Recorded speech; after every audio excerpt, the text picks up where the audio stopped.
آپ صلی اللہ علیہ وسلم نے فرمایا جس نے 33 دفعہ سبحان اللہ کا، 33 دفعہ الحمدللہ، 34 دفعہ اللہ اکبر، یہ تسبیحات فاطمہ۔ اسی طرح آپ صلی اللہ علیہ وسلم نے فرمایا جس نے 100 دفعہ لا الہ الا اللہ وحدہ لا شریک لہ لہ الملک ولہ الحمد وہو علی کل شیء قدیر، یہ کلمہ ہے، آپ نے فرمایا جس نے 100 دفعہ پڑھا، 100 دفعہ رات شام کو پڑھا، تو اس سے زیادہ نیکی کوئی کر نہیں سکتا۔ تو اس طرح کے جو فضائل ہیں 100 دفعہ، تو ظاہر ہے اس کو تو کاؤنٹ کرنا پڑے گا نا، تو کاؤنٹ کا کوئی بھی طریقہ ہو سکتا ہے، انگلیوں پہ بھی گنا جا سکتا ہے۔ آج کل ایک چائنا کی ایک بڑی مشہور ایک ڈیجیٹل مشین آ رہی ہے، اس کو آپ دباتے رہیں، تو کاؤنٹ جس طرح سے بھی کیا جائے کھجور کی گٹھلیوں پر، تو وہ مقصد وہ تسبیح کے وہ دانے نہیں ہوتے، مقصد گننا ہوتا ہے، تو گن کسی بھی طریقے سے آپ گن سکتے ہیں۔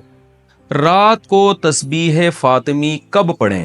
رات کو تسبیح فاطمہ وتر کے بعد پڑھنی چاہیے یا جب بستر پر بیٹھیں تب پڑھنی چاہیے؟ جاوید احمد کشمیر سے۔ دیکھیے جب یہ بستر پہ لیٹ جائے نا اس وقت پڑھنے کا حکم ہے۔ حدیث ہے رسول اللہ صلی اللہ علیہ وسلم کی صحیح حدیث ہے، حضرت فاطمہ رضی اللہ تعالی عنہا نبی صلی اللہ علیہ وسلم کے پاس آئیں، عرض کیا کہ یا رسول اللہ میں گھر میں بہت خدمت کرتی ہوں، ہاتھوں پہ نشان پڑ جاتے ہیں چکی پیسنے سے، کوئی گھر میں خادم کا انتظام کر دیں۔ آپ صلی اللہ علیہ وسلم نے فرمایا میں تمہیں ایسا عمل نہ بتاؤں جو خادم سے بہتر ہے؟ فرمایا ضرور بتائیے۔ تو آپ صلی اللہ علیہ وسلم نے فرمایا 33 دفعہ، فرمایا جب تم بستر پہ سونے کے لیے لیٹ جاؤ، حضرت علی سے بھی آپ نے فرمایا، حضرت فاطمہ سے بھی، کہ جب بستر پہ سونے کے لیے لیٹ جاؤ، ایک روایت میں آتا ہے کہ آپ صلی اللہ علیہ وسلم خود حضرت فاطمہ کے گھر گئے اور حضرت علی اور حضرت فاطمہ کے درمیان میں بیٹھ کے آپ نے ان کو نصیحت فرمائی کہ جب تم سونے کے لیے بستر پہ لیٹ جاؤ 33 دفعہ سبحان اللہ، 33 دفعہ الحمدللہ اور 34 دفعہ اللہ اکبر پڑھو۔ یہی تسبیحات پڑھنے کا حکم ہر نماز کے بعد بھی ہے، اور رات جب ہم سونے کے لیے لیٹ جائیں تو اس وقت بھی ہے۔ تو یہ وتر کے بعد نہیں پڑھے جائیں گے، بلکہ جب آپ بستر پہ سونے کے لیے لیٹ جائیں تو اس وقت پڑھی جائے گی یہ تسبیح۔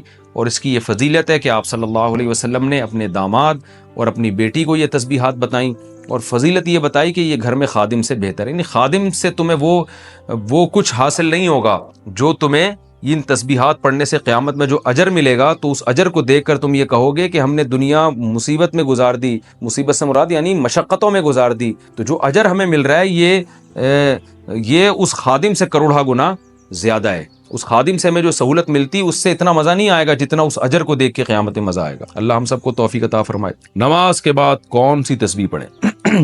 نماز کے بعد میں نے امام صاحب اور بہت سے لوگوں کو کچھ تسبیح پڑھتے ہوئے دیکھا ہے، کیا نماز کے بعد کوئی خاص تسبیح ہوتی ہے پڑھنے کی یا پھر کچھ بھی پڑھ سکتے ہیں؟ عبداللہ کراچی سے۔ کچھ بھی پڑھ سکتے ہیں لیکن جو سنت تسبیح ہے وہ پڑھنی چاہیے۔ تو فرض نماز کے بعد تو آپ صرف اللہم انت السلام و منک السلام تبارکت یا ذا الجلال والاکرام پڑھیں، اس کے بعد سنت موقدہ پڑھیں، اس کے بعد پھر آپ 33 دفعہ سبحان اللہ، 33 دفعہ الحمدللہ، 34 دفعہ اللہ اکبر یہ بھی پڑھ سکتے ہیں، یا 33 دفعہ سبحان اللہ، 33 دفعہ الحمدللہ، 33 دفعہ اللہ اکبر، اور ایک دفعہ پھر لا الہ الا اللہ وحدہ لا شریک لہ لہ الملک ولہ الحمد وہو علی کل شیء قدیر یہ بھی پڑھ سکتے ہیں۔ اللہم لا مانع لما اعطیت ولا معطی لما منعت ولا ينفع ذا الجد منک الجد، یہ بھی آیت الکرسی بھی۔ اس کے علاوہ بھی تسبیحات ہیں، بہت سی مساجد میں آج کل وہ لٹکی بھی ہوتی ہیں، سعودی عرب میں تو خاص وہاں مسجدوں میں اس کا اہتمام ہے کہ سنت تسبیحات میں نے تو ہر مسجد میں دیکھی ہیں، تو بڑا اچھا عمل ہے یہ۔ تو مسجد والوں کو چاہیے کہ وہ تسبیحات جو معمولات اور وظائف نبی صلی اللہ علیہ وسلم فرائض کے بعد پڑھا کرتے تھے وہ لکھ کے لگا دینے چاہیے تاکہ لوگ ان سے